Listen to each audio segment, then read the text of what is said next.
2 jam sebelum kebakaran, Sun Caik memberikan minuman kepada tamu dan dia berjoget dalam keadaan mabuk. Dia sengaja melakukan itu agar ibu malu melihat tunangannya yang bertingkah aneh. Kemudian Sun Caik juga membuat permainan balok menara. Jika seseorang mengambil satu balok yang berisi pertanyaan, maka orang di sebelah kanannya yang menjawab pertanyaan itu. Ternyata, sebelum acara pertemuan klub, Sun Caik membuat balok menara bersama Bang Wol. Sun Caik juga yang menulis pertanyaan pada balok-balok itu. Jika seseorang itu tidak bisa menjawab pertanyaan, maka orang itu diberi hukuman meminum minuman yang kadar alkoholnya sangat kuat. Permainan dimulai dari Unei yang mengambil balok terlebih dahulu. Pertanyaan di balok itu adalah, jika kekasihmu berubah menjadi serangga, apakah kamu akan menyelamatkannya atau membunuhnya? Orang yang duduk di sebelah Unei adalah Pangeran Yibum. Jadi Pangeran Yibum yang harus menjawab pertanyaan itu.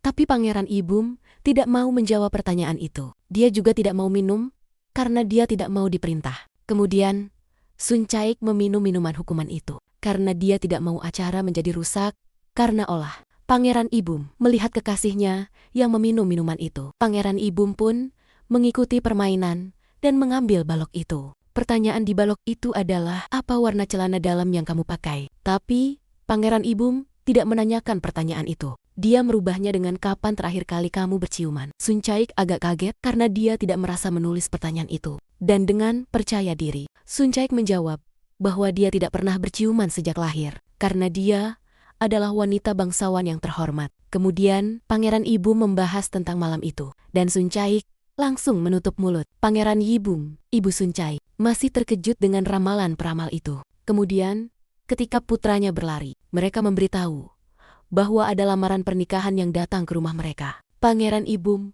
dengan terang-terangan memberi pengumuman bahwa dia akan menikah dengan Sun Caik. Mereka semua kaget mendengar itu. Tiba-tiba Unei menjatuhkan minuman karena di tubuhnya mengeluarkan bercak merah. Sepertinya dia alergi karena minuman racikan persik. Mereka menjadi panik dan tidak sengaja Sun Caik menjatuhkan lilin. Kemudian terjadi kebakaran karena di lantai terdapat racikan minuman keras yang mudah tersulut api. Itulah penyebab terjadinya kebakaran di tempat itu. Sesampai di rumah Sun Caik, lamaran pernikahan Pangeran Yibum ditolak oleh ayah Sun Caik karena ayahnya merasa putrinya belum siap untuk menikah. Tapi ibu memberi alasan bahwa Sun Caik telah mengambil keperjakaannya. Mendengar itu, semua keluarganya pun kaget dan ayahnya tetap menolak Pangeran Yibum karena ketiga kakaknya belum ada yang menikah. Jadi, Sun Caik akan menikah jika kakaknya sudah menikah terlebih dahulu. Melihat perjuangan Pangeran Yibum, sepertinya Sun Caik memiliki perasaan kepadanya, tapi dia tidak bisa menikah. Jadi Sun Caik akan mematuhi perkataan ayahnya itu. Tapi Pangeran Yibum tetap bersikukuh pada pendiriannya, karena Sun Caiklah yang memulai menciumnya terlebih dahulu. Kemudian Sun Caik menyuruh Pangeran Yibum untuk tidak mempermalukannya di depan keluarganya. Sebenarnya ayahnya tidak bisa menerima Pangeran Yibum karena ada alasan lain. Dia tidak ingin putrinya bergabung dengan keluarga kerajaan. Pangeran Yibum menyuruh kakak Sun Caik untuk tidak menghalangi masa depan adiknya dengan tidak mau menikah. Jadi Pangeran Yibum akan memberi mereka waktu 2 bulan untuk mencari pasangan dan menikah. Mereka hanya bisa mematuhi perintah Pangeran Yibum karena mereka takut Pangeran Yibum akan berbuat hal yang tidak diinginkan. Ibunya sangat kecewa dengan Sun Caik dan dia menyuruh Bang Wol untuk mengambil pisau. Sun Caik pikir dengan rambut pendek dia tidak akan menikah. Jadi dia meminta ibunya untuk memotong rambutnya. Tapi ibunya tidak jadi memotong rambut Sun Caik karena sebenarnya ibunya tidak keberatan jika Pangeran Yibum jadi menantunya. Menurut ibunya, yang dibutuhkan pria adalah penampilan. Kekuasaan dan kekayaan bisa hilang, tapi tidak dengan penampilan. Karena kalau hidup dengan pria tampan, maka kemarahannya bisa hilang dengan sendirinya. Sun Caik tidak menyangka ternyata ibunya mempunyai pemikiran seperti itu. Pangeran Yibum tidak sengaja menjatuhkan cincin milik ibunya. Ternyata ibunya dulu meminta ayah Pangeran Yibum untuk menyerang kerajaan, tapi ayahnya itu tidak berani. Maka ibunya yang melakukan itu, tapi ibunya justru tewas dalam penyerangan itu. Raja yang sekarang adalah saudara dari ayah Pangeran Yibum, dan ayah Pangeran Yibum akan menghilang jika raja mengampuni mereka. Tapi raja tetap akan menghabisi ayahnya itu. Kemudian ibu memohon ampun dan dia akan melakukan apapun yang pamannya minta. Demi keluarganya itu, ibu menuruti perintah pamannya. Dia terpaksa belajar pedang dan membiarkan tangannya berlumuran darah untuk bisa bertahan hidup. Sampai ayahnya yang sakit-sakitan meninggal dunia dan Pangeran Yibum hidup sendirian. Hwasun memohon kepada Ibu Suri agar dapat menikah dengan Pangeran Yibum, walaupun Pangeran Yibum sudah memiliki calon, tapi mereka belum menikah. Hwasun merayu Ibu Suri sampai Ibu Suri akan memikirkan cara itu nanti. Ayah Sugiyom sangat marah karena dia sudah mendengar tentang perkumpulan itu dan sampai menyebabkan kebakaran. Dia meminta Sugiyom untuk berhenti main-main, mengingat posisi Sugiyom di dalam jabatan. Jadi ayahnya meminta Sugiyom untuk bersikap dewasa, karena jika dia melakukan kesalahan lagi, maka ayahnya tidak akan tinggal diam. Rumor rencana pernikahan Pangeran Yibum pun menyebar di masyarakat. Sunce sampai malu karena banyak warga membicarakan tentang dia dan Pangeran Yibum. Tidak sengaja Suncek menabrak orang asing yang kelaparan. Kemudian Suncek mengajaknya makan bersama. Ternyata kapal si bule itu terdampar, makanya dia berada di sana. Tidak hanya itu, Suncek juga mengajak si bule itu untuk membeli baju baru.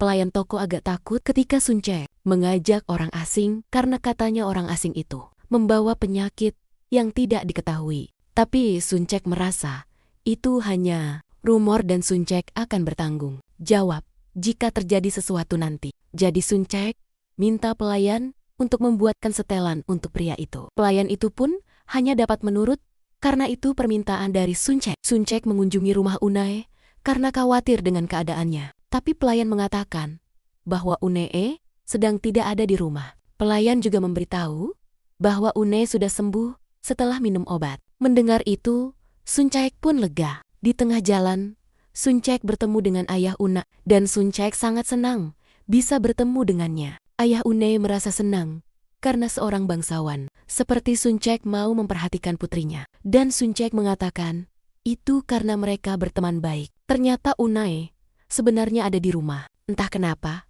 dia tidak mau bertemu dengan Suncek. Bangul membawakan ramuan obat tanaman yang dibawakan Pangeran Yibum. Suncek pun menjadi ingat tentang Pangeran Yibum. Dia merasa kasihan karena Pangeran Yibum sudah berjuang untuknya. Tapi dia pun sadar bahwa Unae akan menjaganya nanti. Pada saat itu, mereka mendengar sesuatu. Ternyata Sugiyom berada di luar rumah Suncek. Sugiyom menemui Suncek karena ada sesuatu yang ingin dia sampaikan kepada Suncek. Mendengar itu, Suncek pikir Sugiyom akan menyatakan perasaannya karena sebelumnya Sugiyom menangkap Suncek di pelukannya. Tapi ternyata bukan seperti itu. Sugiyom justru menyatakan bahwa dia menyukai Unae. Mendengar itu, Suncek menjadi tercengang karena bukan dia yang disukai Sugiyom. Ternyata Sugiyom menyukai Unae saat Unae meminum minuman hukuman untuknya. Jadi, dia memberitahu Suncek karena sepertinya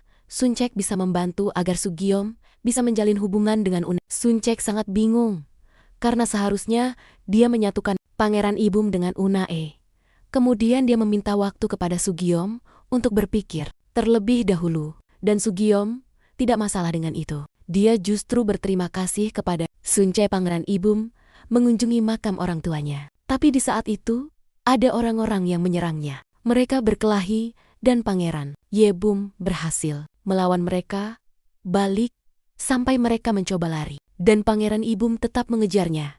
Tapi Pangeran Yibum kehilangan mereka. Kemudian Pangeran Yibum memberitahu raja bahwa klan Heuksa berusaha menyerangnya lagi. Jadi dia minta pihak istana untuk meningkatkan penjagaan. Saat melihat Pangeran Yibum, raja merasa ada ketakutan di mata Pangeran Yibum. Padahal sebelumnya tidak ada ketakutan di matanya. Raja merasa ada seseorang yang harus Pangeran Yibum lindungi saat ini. Suncek bertemu dengan si bule itu lagi. Dia minta Suncek untuk mengajaknya berkeliling karena dia hanya punya satu teman yang bisa diajak, yaitu Suncek. Kemudian Suncek pun bersedia berkeliling dengan si bule itu. Setelah selesai berkeliling di pasar, si bule mengucapkan terima kasih kepada Suncek. Dia bersalaman dan memeluk Suncek saat masuk ke dalam suatu tempat. Si bule itu memakai bahasa Korea, dan di dalam tempat itu ada Hwasun yang menunggunya. Saat sedang berjalan, Suncek merasakan ada yang aneh dengan tubuhnya. Dia kemudian batuk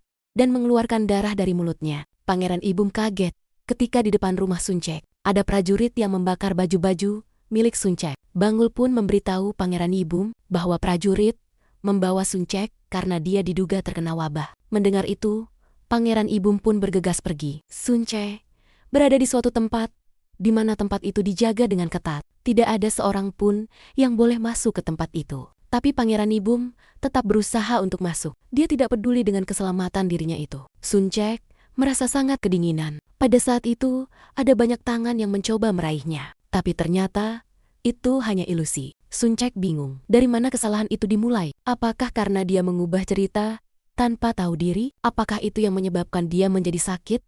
Dan mungkin akan mati sendirian? Akhirnya, Pangeran Ibum datang dan memeluk Suncek. Melihat Pangeran Ibum, Suncek bertanya, apakah dia akan segera mati? Dan Pangeran Ibum mengatakan akan mengejar Suncek sampai akhir. Suncek menangis karena dia masih ingin hidup. Suncek bertanya, kenapa Pangeran Ibum? Kenapa dia mau melakukan itu untuk seorang seperti Suncek? Pangeran Ibum tidak pernah memikirkan itu. Tapi, berbagi kehangatan satu sama lain adalah sebuah cinta. Ibu Suri menemui raja karena dia ingin pernikahan. Pangeran Ibum melalui proses seleksi. Menurut Ibu Suri, Pangeran Ibum bukan pangeran biasa. Dia adalah Pangeran Gyeongsong, pangeran favoritnya raja. Jadi mereka tidak bisa membiarkan orang biasa menikah dengan Pangeran Ibum. Raja pun setuju dengan keinginan Ibu Suri itu. Dengan telaten, Pangeran Ibum memberi obat kepada Suncek. Dia menemani kekasihnya itu